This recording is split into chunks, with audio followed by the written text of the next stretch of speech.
Bismillahirrahmanirrahim. Assalamualaikum warahmatullahi wabarakatuh. Perkenalkan, di sini saya Fauzia Fathul Jannah. Nomor induk mahasiswa 211111045 dari bangku IAT 1B Fakultas Usuluddin dan Dakwah UIN Raden Mas Said Surakarta. Video ini saya buat dalam rangka memenuhi tugas UAS semester 1 tahun ajaran 2021 mata kuliah Sejarah Peradaban Islam dengan dosen Ibu Nurul Aulia MH.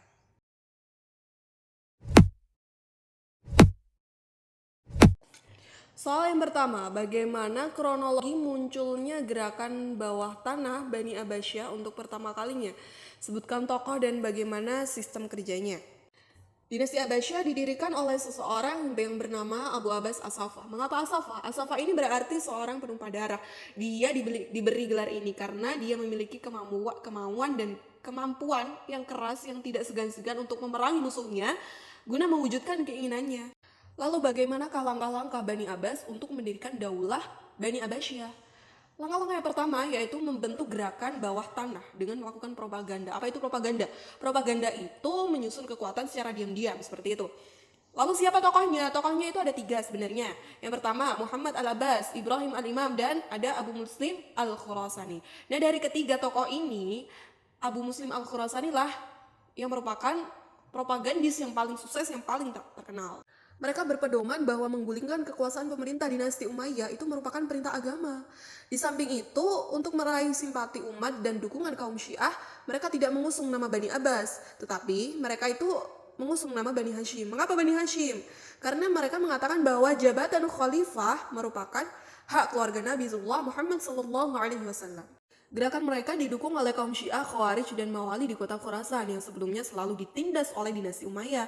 Nah, bersamaan nasib sebagai kelompok yang tertindas ini membuat ketiga kelompok itu mendukung propaganda ini. Jadi salah satu latar belakang lahirnya dinasti Abbasiyah yaitu kekecewaan yang menumpuk akibat dari kekeliruan dan kesalahan para penguasa dinasti Umayyah saat itu dalam mengambil kebijakan.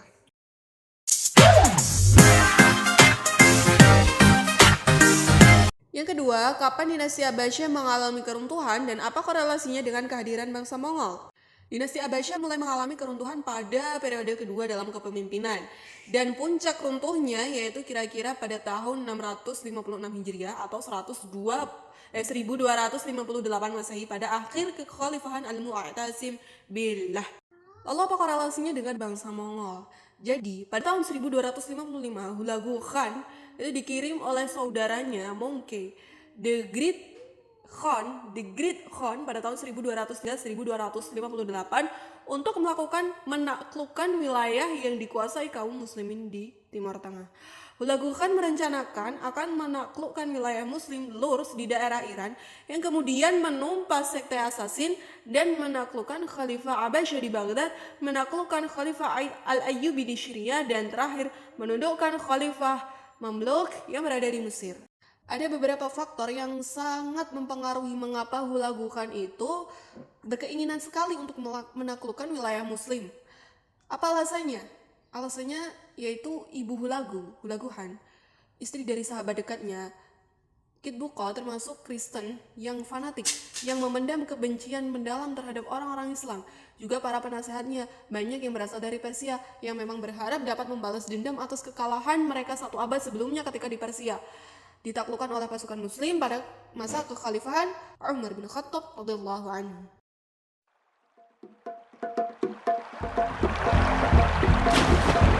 Kemudian soal yang ketiga, apa alasan dinasti Abbasiyah memindahkan ibu kota dari Kufah ke Baghdad di masa pemerintahan Bani Abbasiyah?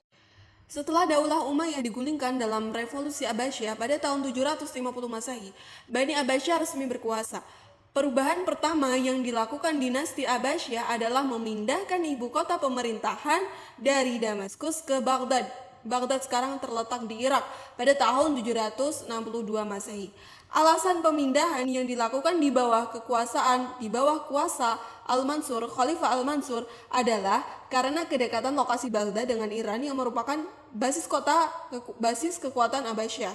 Terlebih lagi, Baghdad memiliki lokasi yang strategis di tepi sungai Tigris yang subur yang terletak pada jalur perdagangan yang penting. Nah, selain itu, pemindahan ini merupakan bagian dari tuntunan Mawali Persia untuk mengurangi dominasi Arab di kekaisaran. Seperti yang diketahui bahwa Abbasiyah sangat bergantung pada dukungan Persia dalam menggulingkan Bani Abbasiyah.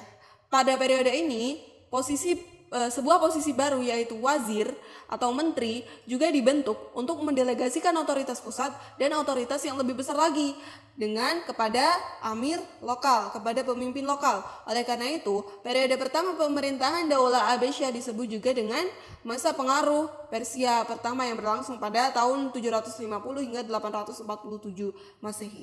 Dinasti Buayhi pun memindahkan pusat kekuasaannya dari Shiraz ke Baghdad. Di kota itu, mereka membangun Dar al-Makkah. Begitu pusat kekuasaan dinasti Buayhi yang sebenarnya berada di Shiraz, tempat Ali bin Buayhi bertahta, berkuasanya Baghdad ternyata mampu menyatukan kembali dinasti-dinasti kecil yang sempat menyatakan keluar dari kekuasaan dinasti Abbasiyah. Pada masa kepemimpinan Amir-Amir Buayhi, sering terjadi bentrok dan konflik antara Sunni dan Syiah setelah 110 tahun mengendalikan kekhalifahan Abbasiyah.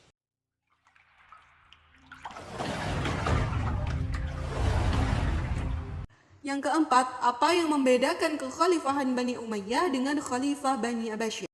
Dari segi kebijakan terhadap rakyat non-Arab, Bani Umayyah mendiskriminasi kalangan non-Arab, sementara Bani Abbasiyah lebih menerima kalangan non-Arab.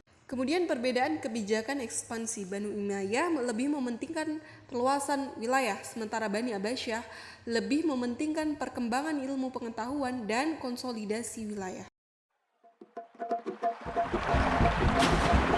Yang kelima, faktor apa yang menyebabkan Bani Abbasiyah tetap berkuasa hingga periode kelima, padahal Bani Abbasiyah sendiri sudah mengalami kemunduran bahkan di periode kedua. Dikarenakan pengambilan sistem kepemimpinan oleh kaum Syiah, dikarenakan melemahnya kepemimpinan Abbasiyah, sehingga hal ini dimanfaatkan kaum Syiah untuk memegang kekuasaan. Seolah Abbasiyah tetap berkuasa, namun sebenarnya mereka sedang di bawah kendali Syiah. Memasuki abad ke-10, kejayaan Khalifah Abbasiyah mulai meredup ketika dipimpin oleh Khalifah Ar-Radhi Billah. Pada era itu, wilayah-wilayah yang tergabung dalam kekhalifahan Abbasiyah itu mulai memisahkan diri. Nah, di tengah situasi tersebut, kaum Syiah mengambil alih dan menguasai politik pemerintahan Abbasiyah selama 110 tahun yang bernama Buayhi. Dinasti Buayhi itu dibangun oleh 3 orang putra Abu Syuja' Buayhi. Yang ketiganya adalah Ali bin Buayhi, kemudian ada Rayy bin Jabal dan Ahmad.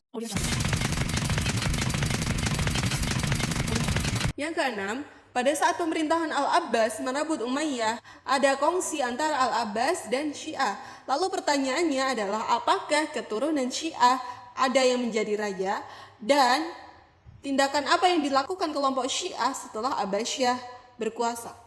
Berdasarkan kesepakatan antara Khalifah Abbasiyah dan Ali bin Buayhi, keturunan Buayhi diakui sebagai sultan.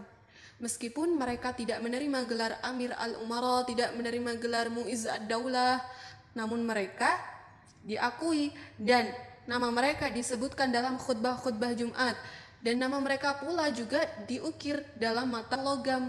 Kemudian yang dilakukan kelompok Syiah setelah berkuasa di Abbasiyah yaitu menaklukkan kota-kota di Persia seperti Isfahan, Rai, dan Jabal.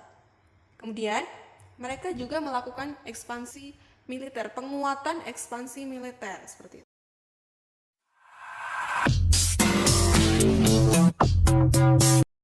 Kamsahamnida.